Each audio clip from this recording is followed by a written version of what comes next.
one that's really going to drive people crazy, we actually developed an 80 by 6. 80 by 6, I mean, you guys will be able, I just sent them over a picture you guys will see on the website that I have a picture. It's 80, you know, ring gauges are done by 64ths of an inch.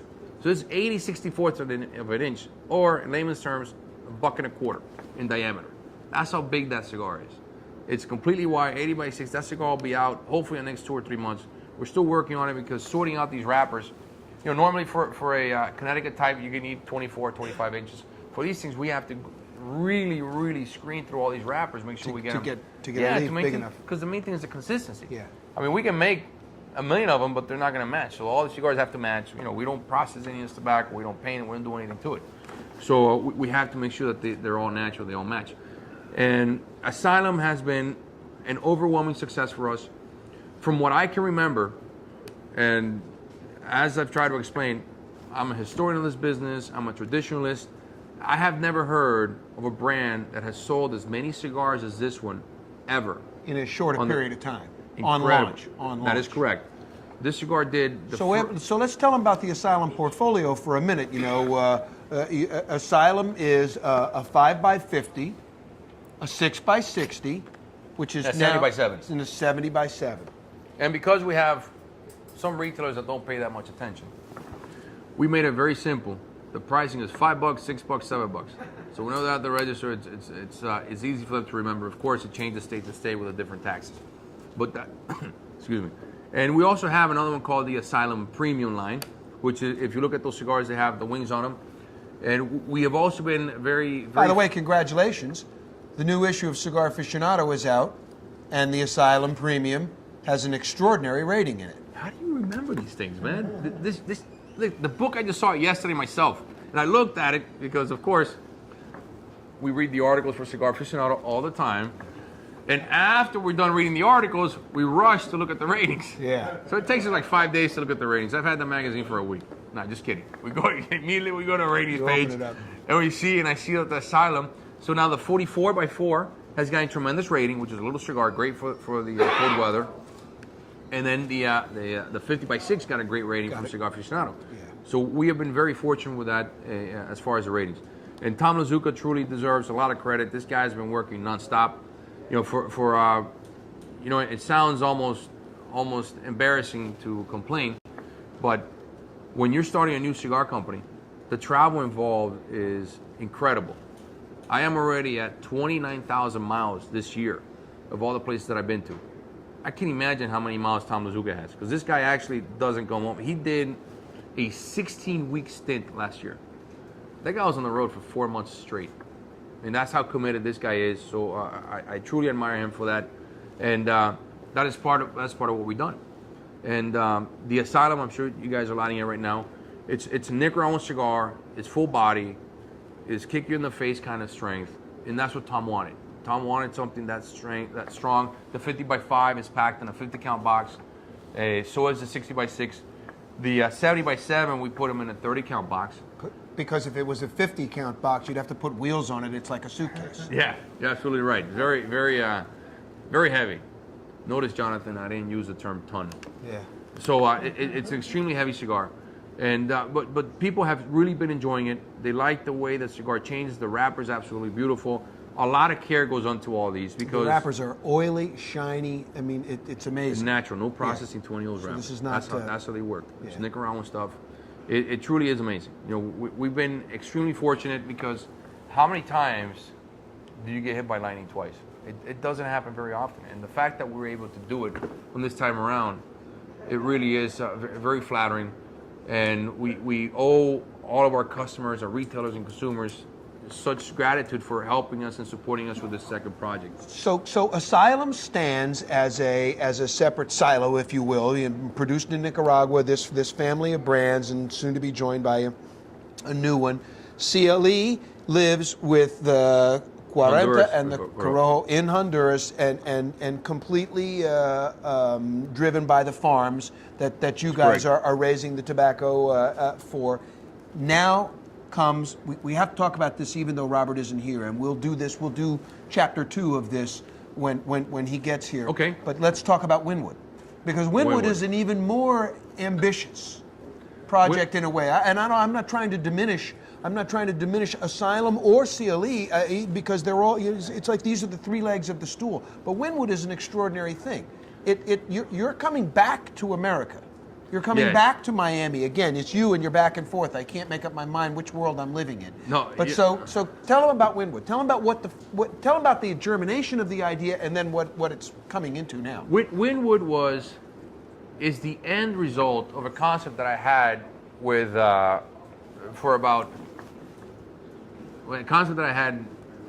many years ago of having a factory in Miami. I always wanted to have a little chinchale in Miami. We never could. We're so busy, and we just couldn't do it. We have the space to do it. We have the time, the capital. We just didn't have all the elements that I needed. So when we're getting ready to launch this new company, sure enough, our wonderful people at the Dade County Building Department, they come to my warehouse in Miami, and they say, "Wait, all this construction you have up here," because our company started growing so quickly, because we managed this company out of a 6,000 square foot warehouse, Camacho. And we just started building, man. We just built mezzanines, we built offices, we were on stilts. It was the funniest thing in the world. So a guy comes in, and he says, "Do you have permits for any of this?" I go, "No."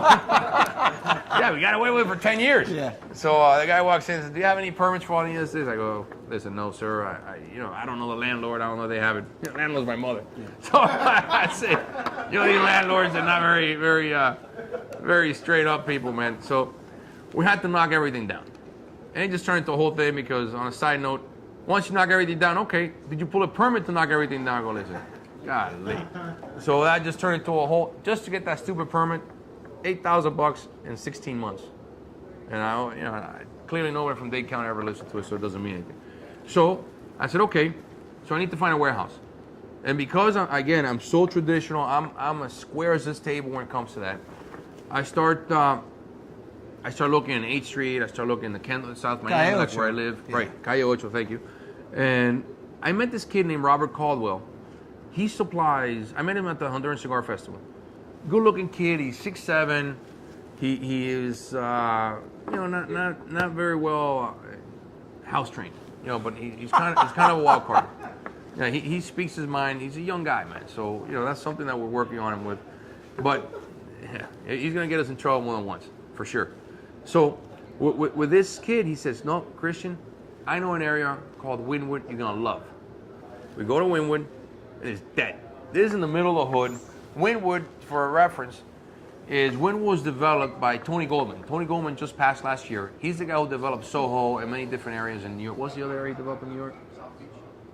He was, he was behind the Art Deco movement in South Beach. Art Deco revival in South Beach. But Tony led the guys. Once he had exploited Soho to the maximum, he essentially moved to Chelsea and turned it into Soho West. He turned the gallery business and everything that moved. He was very savvy about the people that he brings in. Dude, this guy, a great developer with a great vision. Big balls. That's what it comes down to. I mean, the guy was incredible. He's willing to buy to make a gamble. Incredible. So the guy develops this area called Wynwood. I said, which was a warehouse district, which looked used to be the old garment district in Miami. Exactly. Yeah. So then I said, "Robert, you're crazy. This place sucks, man. We're gonna get robbed here every day." He goes, "No. Let's come back at nighttime." So now I have to explain to my wife, "Listen, honey, I gotta go out with Robert, 20-year-old single kid, and explore some areas and some restaurants." She goes, "For what?" I go, "Listen, baby, trust me. It's whatever." So we go out, and oh my God, this place is jumping at nighttime. Yeah. And I said, "Okay." It's unrecognizable. The scene, from night to day. Well, what happens is graffiti is decriminalized. You got murals everywhere. Matter of fact, if today, even every single day I walk into my office, it looks different. Every single day, because the artists come in at 5 o'clock, and these pricks, they paint everything.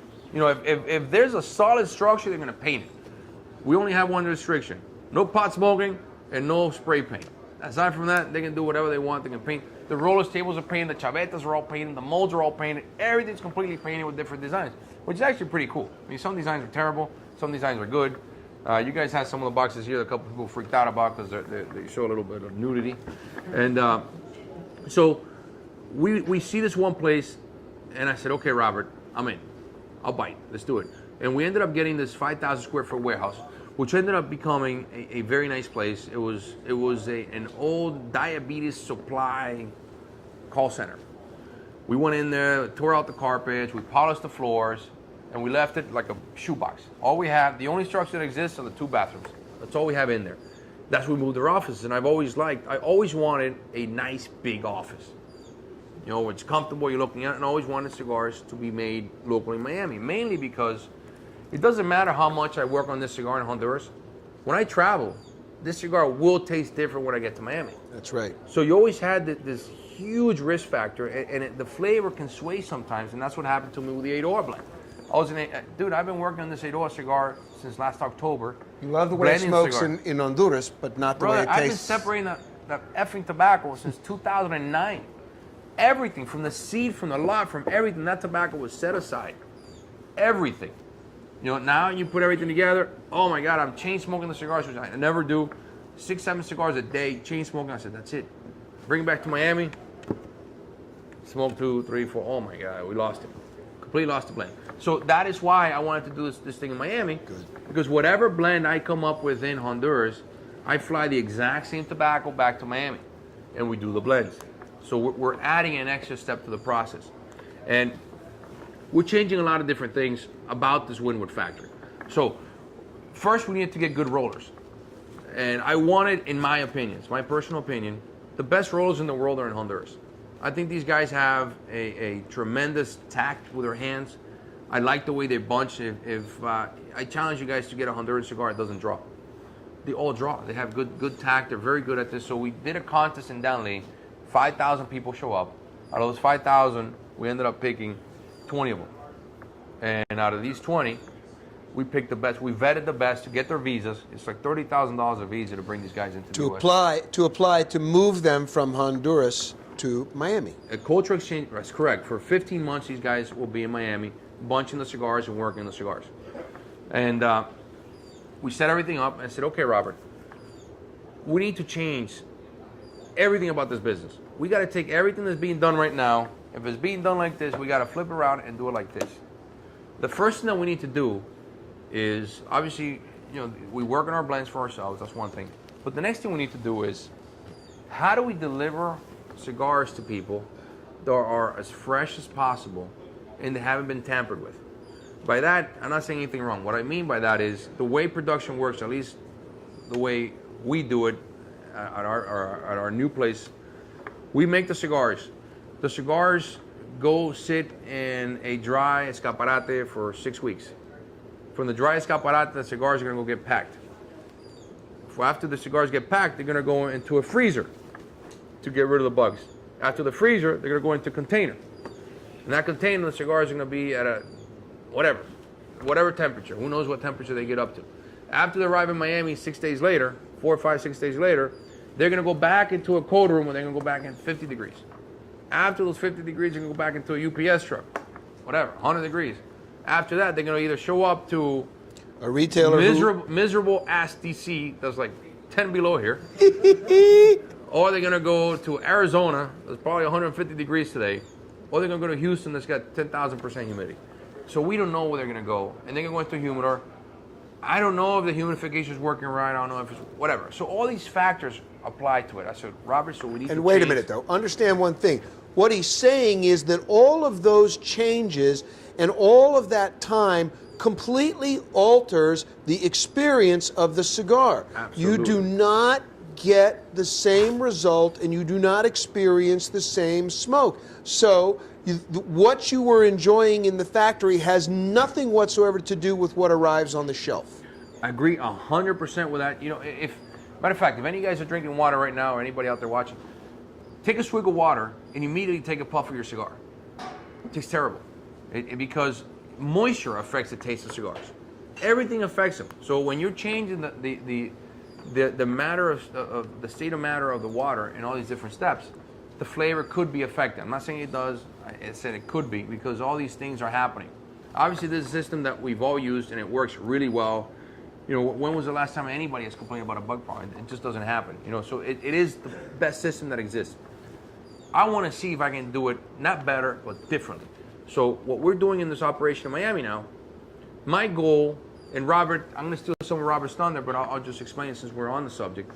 I want to make sure that you guys get the cigars here, untampered, from the table, in 2 or 3 days after the cigar was made. So what he's saying is that he wants you to experience what it's like essentially to be in a factory and pick up a cigar from the roller's table. Exactly it. What we do is, the tobacco is already stripped in Honduras. Shameless Draper's plug. That means when Winwood cigars arrive here, you have to buy them immediately. Okay? You have to buy them now, not after I've had them for a month. So I want them all to sell out every day. And here comes a shameless ass-kissing scene. You can never be shameless, Brightman. All right. So what we do now, the tobacco comes stripped from Honduras. The tobacco comes sorted from Honduras already. The fillers we have, the blends that we work on are pre-prepared already in Honduras. Reason being, we want to avoid as much labor as possible here in the U.S. because we don't want to slow anything down. Because our production right now is only about 1,200 units a day. Very small production. That's all. We don't make that many. Now, when the cigars arrive in Honduras, the tobacco arrives in Honduras, we'll freeze the tobacco before we roll the cigars. We'll roll the cigars. It's something that's new for us in our industry, that the whole factory is climate controlled. You see, in Honduras and Central America, electricity is very expensive. So we don't use central air conditioning units, or it's not common. We use split units or whatnot. So we humidified the whole factory. The 5,000 square feet are humidified. Not that you need that much humidity in Miami, but you do get cold days in Miami. We get these freezing ass 65-degree days in Miami. 65-degree days, yeah. They're miserable. Where they break out the fur coats. Yeah, we do. So they go to a local Neiman Marcus, and they pull it out of their freezers. Pull out of cold storage, and you guys run out and buy parkas. So we get these cigars. Once we make these cigars in Miami, the whole building is climate controlled. We'll take the tobacco out of the freezer. The tobacco will sit overnight in a plastic bag because we don't want any of the essence to disappear. The next day, the tobacco will sit in a tray all day long, just climatizing. Because we need, if you can imagine a piece of paper that you drip coffee on or water on. Remember, tobacco has similar qualities as paper. The center piece might be wet where all the corners are nice and dry. But if you leave a sheet of paper out long enough, they're either going to get equally wet or equally dry. And that's what we try to do. We will try to make sure that the leaf is completely consistent with the moisture that it has, and the condition is absolutely perfect. So at that point, the cigars are going to get rolled.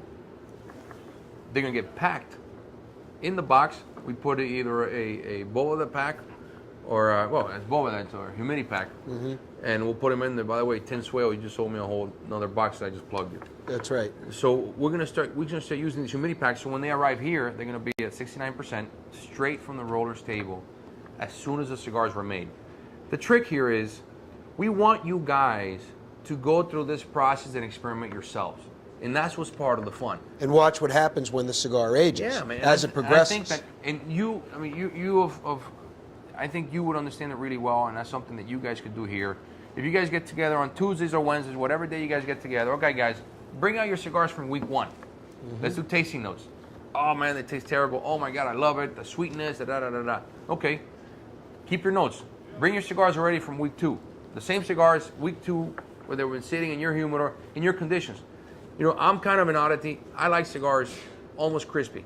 I like them at about maybe 60%. Some people like them more moist. Some people That's like about nice and 10% different than the average experience Correct. of smoking a cigar. So a lot of people are different. And it affects your perception of the taste. Absolutely. Even, for example, here, I don't know, what's the moisture here? 30, 40% outside? Right now. Yeah, so this is already too dry. I don't necessarily enjoy it, but when you guys are used to smoking at this kind of moisture, that's exactly what I'm trying to get you guys to.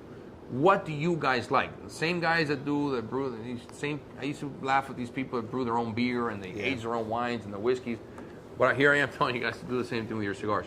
And enjoy the product completely different than anything else, because I'm trying to get you guys to the point where it's either you buy off the rack or you buy off yourself. We got 3 different blends now. As this product evolves, we're going to have you guys make your own blends, which is really where it gets a lot of fun. And it's an open invitation. Whenever you guys want to come down, come down and visit us. The best time to come visit us is every second Saturday in Wynwood. We have what's called Art Walk. There are 20,000 people walking and we turned our place into a bar. We receive 1,500 people every second Saturday that come visit us at this place. It's absolute madness. What we're doing now is LVMH, Louis Vuitton Moet Hennessy, hopefully, is going to come over. We're going to convert our entire parking lot into a beach. We're going to bring 7 or 8 trucks of sand. I'm telling you, the stuff that goes on in this place is just nuts. I'll tell you a couple more stories that you'll laugh. So we're gonna set up and turn the whole place into a beach. We're gonna have a bikini company handing out bikinis to the girls so they can walk around bikinis at the beach, sandals, just everything completely not normal is what we're trying to do. Because you could be in there and some jackass is sitting next to you wearing a Superman cape and his underoos, like it's nothing. And you know, you get used to it. It's happened to me already 5 times. A guy comes over, can we do a photo shoot? Yeah, sure, no problem. And the girl starts taking her clothes off. Matter of fact, I can't tell you that story. But I better stop there. But it just, no, nothing dirty. But just these crazy kinds of things happen. It's a good reason to visit Wynwood. Yeah, it is a lot of fun. So if you guys ever want to organize a trip. And the great thing about that is that who's coming through there are not necessarily people that are hanging out in cigar stores that already consider themselves cigar aficionados. They're completely new to the experience, so their reactions to all the things that they're seeing are totally organic. It's not. That's correct. It's a new audience of people, and it's a new generation Hipsters. of consumers. We get a lot of these young hipster kids, and these kids. The admirable thing about these guys is, I mean, you look at them and they look kind of freaky. They kind of, I don't know how to deal with them at first, but they want to learn. These are 25-year-old kids, show up with a beard, they dress kind of funny. You know, they wear the tight pants and they're just really funny. But they want to learn. They love coffee, they love wines, they're smoking pipes now too, and they love cigars. They want to learn. And that's something that I truly enjoy, because once you've been smoking cigars for X amount of time and you're kind of set on one thing, that's great. But even if a guy that's an experienced cigar smoker, if I can change your experience, if I can tell you, look, try Here's this, a new flavor. because I'm learning from this too, and myself, you know, things that I took for granted for many years. Walk around the factory, hey, George, grab a cigar. Let's grab a cigar right from the table. Oh, we're smoking the cigar. And nobody that I know of ever tried delivering this experience to people right in their hands. And that's what Wynwood is. But just so you know, I don't do this presentation any justice. Robert Caldwell would certainly explain it with a lot more detail. It's his passion. He loves it. He drives me crazy. All he does is text me with these freaking ideas. And, you know, I'm just in charge of the cigar part, making sure that everything works. But the interesting thing is now we're going to add, right now we're just focused mainly on Corojo tobacco. When we start adding other elements and these blends start changing. When you give them a bigger palette of tobacco, they can start making a wider range of flavors, and all kinds of people are going to come to you with input saying, make me this. That is correct. And what I'm doing is, and it's not going to be me blending the cigars, because I'll be the first to tell you, I'm jaded. I love Corojo, that's it. I don't want to taste anything else. I don't enjoy anything else. I really don't. But the rollers themselves, who are the guys who have been doing this for 15 years, know more about tobacco than anybody you've ever met. No matter what manufacturer walks in here, the rollers know more about tobacco than anybody else. They know the conditions. They've seen more leaves than we've seen rolls of toilet paper. So these guys, they're going to sit here and they're going to make their own blends. Mm-hmm. And there's an incentive in there. Whatever, there's going to be a commission structure based in for them. For the rollers. For the rollers, and whatever monies they make go straight so they can buy their new homes in Honduras, which is part of the deal. So the cigar makers basically are incentivized to come up with things, and you can market them, and the market gives you feedback on the success of this. Absolutely correct. And so it feeds into the rollers' prosperity. Yeah, and the feedback's going to be, George Brightman calling me, Christian, those cigars sucked. And it's going to be, all right, Christian, we love those cigars, can we get more? Right. And that's going to be the kind of angle, but you guys can actually sit here. You guys develop your own blends. You guys sit here. You guys either buy a box for each one of you guys or whatever, and just experiment with it. Have fun with it. That's the whole point. Have fun with cigars. You know, we have to be very careful not to put ourselves in this cookie cutter situation where whatever's on the rack is what we're going to take. A cigar company being responsive to consumers? What a novelty. And so that's brilliant. I'm fresh out of bullshit, man. Now let me ask you a question. How long ago did Wynwood actually begin making cigars? It was only until January. We had the rollers. The visas took forever. The good folks at the INS and the DOL took a little bit longer than we thought, but they did come through in spades, and they brought everybody in. I think the second week in January, which we missed our Basel. Our Basel is in December. If you want to go to Complete Meshigas, our Basel, we received, I think it was about 15,000 people in 4 days in that place. In the whole neighborhood, probably received close to 100,000 people. Art Basel is... What he's saying is it's Art Basel Miami. Art Basel is a giant art fair that's one of the most important in the world. And I don't know, maybe 10, 12 years ago, somebody had the idea that Miami, and the concept came out of the Deco neighborhood, but they said, let's bring this art fair to Miami. So Art Basel Miami now has grown explosively, and it's really, in terms of the world art market, it's probably almost as important as Art Basel. Number two. Yeah, Art Basel, after New York, it's extraordinary. Miami Art Basel. Miami is the world's second largest art market. Yeah. It's phenomenal. It's just something that you never think it, because Miami's so conservative. And we're talking about international. We're talking about dealers that come from all over the world to participate, and buyers. So it's extraordinary. It's really something. And so finding yourself in the center of all that with the Wynwood project is pretty great. You're exposing yourself to a global audience. We are, and we're very fortunate about that. We're getting all kinds of people that come in. They try cigars for the first time, and they really don't know what to expect, because they walk in. Are you guys a gallery? Are you guys a cigar factory? Mm-hmm. We're both. Or it depends. If the guy is an artist type or a collector, we're an art gallery that's also a cigar factory. The guy's a cigar smoker, we're a cigar factory that's also a gallery. We're flexible, whatever the guy wants. We have a sign that we just flip the sign around. We have one that says Wynwood Art Gallery and Factory.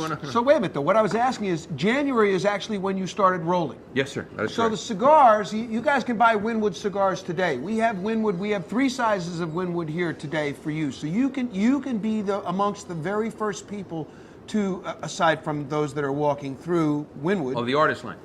Exactly. Yeah, the artist line. So it's here. But hold on. If you're sensitive, if you get offended by women, painted women, then don't get them. But they are here. You can compare regular Wynwoods to the artist line as well, including the pricing. Yes. All right. So listen. Thanks, George. Thank you very much. We're not letting you go yet, though. That's all right. Because we have questions here. Yes, Doug. Well, first of all, thanks a lot for treating us to this vertical tasting. Oh, you like it? Thank you. Your generosity is most welcome. So Thank George. He's paying for him, not me. I always thank He already bought him. I'm just kidding. A couple of quick questions. And the first is, how do you maintain integrity and consistency of the Corojo tobacco that's growing so it's the same varietal from year to year? And the second question related to that is, when you blend with Corojo, what are your thoughts on comparing a Puro Corojo cigar to a cigar that uses Corojo with other tobacco? It's actually a very good question. First question is, when you plant the seed for the first time in new soil, it's going to develop characteristics from that soil. When you take seed from that one plant and you replant it, characteristics keep changing. So a coffee cup or whatever, just a soda cup like this will give you enough for whatever, 2,000, 5,000 acres for a lot of tobacco. And what we'll do is we'll take that seed from the first crop, we'll keep regrowing it. And we always keep the old tobacco, and we're always tasting, but a lot of that it's memory, all right? So you're gonna find that eventually, maybe, third year, fourth year, the tobacco already tastes different, so then you go back to the original well, and you keep planting the original one. And it's just part of the trick. That is taking the preserved seed and replanting the crop. Correct. In other words, so second, third generation, enough of the original characteristics and properties are still there. Correct. But that's done by, now, we were talking about germination before. Are you getting that second and third generation seed for it from letting the plant go to flower? Yes. So you're doing the old school, throwing the bag over it, yes. and letting it, the dry tobacco right flower is actually really pretty. Do you have any geneticists or biologists who work with you as part of your garden? No, we don't. We personally don't, but some of the other growers do have them. Agronomist. David Perez is fantastic at that. I know Henke Kellner is very good at that also. Mm-hmm. They spend a lot of time with that, and but a lot of that, the botanists, what they focus on, from what I understand, is they focus on hybrids. But we're not recreating anything new. We're just going. You're trying to straight preserve something. Yeah, but see what the difference is, and people call us the dumbest people in the industry, because Corojo tobacco only gives you about 1,300 pounds per acre. Shut up, man. Follow me on this. You're right. Only about 1,300 pounds per acre, which you get Criollo 98 it'll give you 2,200 pounds per acre. And then you're gonna you put these in the calfrices, the temperature control barns, and the Criollo 98 will probably give you 80% wrapper, whereas Corojo only gives you 40 or 50% wrapper. So the yields are very, very low on Corojo tobacco, extremely low. But that's part of what you do with testing. You're constantly testing the tobacco, and when you're blending this tobacco, I had some great Nicaraguan tobacco. I found, matter of fact, I was trying to blend a cigar using this blend with this wrapper. Can I tell you, it is the absolute worst cigar I've ever smoked. They just won't marry. Yeah, it's oil and water. Oh my God, yeah, man. It's just one of those things that don't make any sense. And they won't marry, they won't mix. And it's just part of experimenting. And it sounds terrible to complain, but blending a cigar is a really rough, long exercise, and it's exhausting. And because you're smoking 20 cigars a day, 30 cigars, not the whole cigar, you're smoking X amount of inches. And whatever changes you're making, take a full day. Yeah. And it's still artificial because you're not sure, because you're rushed preparing those cigars. You have the level of moisture. Then you have to come back to wherever it is that you're going to distribute them. So we bring them back to Miami. We try never to fly cigars, always by ground. I don't believe in flying cigars. I do. Surface. It was, transportation, not air. That's correct. You know, there's a guy named Javier Plantada. He's a new manager of the La Epe factory. Great guy, Spanish guy, was tabacalero for about 100 years. He told me a saying one time that says cigars don't make good travel companions. I guess it's because when you travel, the cabin is at 8,500. The air is very thin, and it does affect the moisture. It affects everything about it. So then we ship the cigars, hopefully by boat. So now you have to wait another 2 or 3 weeks for the cigars to settle, to smoke them again, and then you have to remember what the cigars tasted like back then, and then smoke them again. So it really is a very lengthy process. And there was one blend that I had, which is such a great cigar, and I lost the blend. I could never reproduce that blend. It was this farm that my father had called Coyolar. It was 100% Corojo tobacco. Cigar was fantastic. It was so good I would actually get sick every time I smoked it. So you had to drink with a can of Coca-Cola. Which, by the way, that's the trick. If you ever get the cold sweats when you smoke, and drink some Coca-Cola and it cures you. Not diet, but the real stuff. The sugar. There you go. The sugar gets you cured very, very quickly. So, and I am a believer, the Eiroa cigar will be 100% Corojo. Puro, the whole thing, from different lots in the same farm. We're identifying those lots constantly. I identified some from 2009, 2010, and I believe in that. Again, I'm a purist, I'm a traditionalist, and I like that kind of blending. That's what the Eiroa cigar is going to be. I had a question. You just talked in depth about what I call old school, old time, and meets commerce. So, in reference to the industry, what do you think is more important to the craft of the industry? Old school tradition, history, or innovation of new products? I think that, and I know I'm wrong, I'll admit it right now. I'm absolutely wrong. Marketing, I believe in what you're saying. I believe it has to be in the sauce. It has to be, the cigar has to be perfect. But I think that now, which is what I disagree with, and I dislike, not disagree with, is marketing almost becomes more important than the product itself. And that's just an impression that I've had for some time. And now, if you can make a product innovative, different, new, and you're able to market it where people understand it and do the marketing right, of course, is all difference in the world. So that then becomes a challenge. How do I marry something that I disagree with so much with something that I agree with deeply to my core and do things right? I look at companies of people whom I admire tremendously. Carlos Fuentes is a great example. Carlos, they have maintained the course with that company. No marketing gimmicks, not one. And they maintain the course, and they do a great job doing what they do. It's all based on consistency.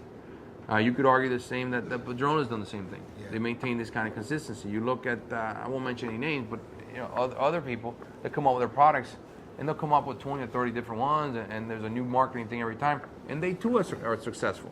But the ones I like to admire are the ones that I just mentioned. Davidoff is another great example. Davidoff hasn't fooled around with that Davidoff cigar ever. Just now they finally did the Puro de Oro and a couple other things, but That's because Hanky was working on a special tobacco, Yamasa, yes. So that there was a reason for it. That's organic. In other correct. words, they're rolling out something that's very different. But let's stay focused on what you're talking about. I think in essence what you just said is that when it comes to the cigar itself, to the physical properties of the cigar, what you're respecting is tradition, and that's what you adhere to, and it's what you know. It's how you produce the product. But when it comes to how you roll that out, how you launch it, how you promote it, you're embracing new age techniques, social media, and in other words, you're exploring an untraditional path. Because you know what happens, and it happens to me a lot, and I don't know if I'm right or wrong. This is just a traditional thing, but when I sit here, or you and I are having a drink, and we're talking to each other, I don't want to lie to you. I want to tell you the straight truth about something. And I want to make sure that what I did in that cigar is everything that I believed in, and that there was no gimmick involved anywhere in the process. You know, it's not a marketing team coming up with this concept. You know, I don't have whatever these marketing firms are doing, developing programs. It's just us. We develop it, and all we think about is how do I get the cigar in your hands so you can enjoy it. Period. How do I get you to come back and say, hey George, I love that cigar, man. How come I haven't heard about it? Because I love the success behind the Asylum line. Same success that Camacho had, all word of mouth. That's truly, truly what my pleasure is.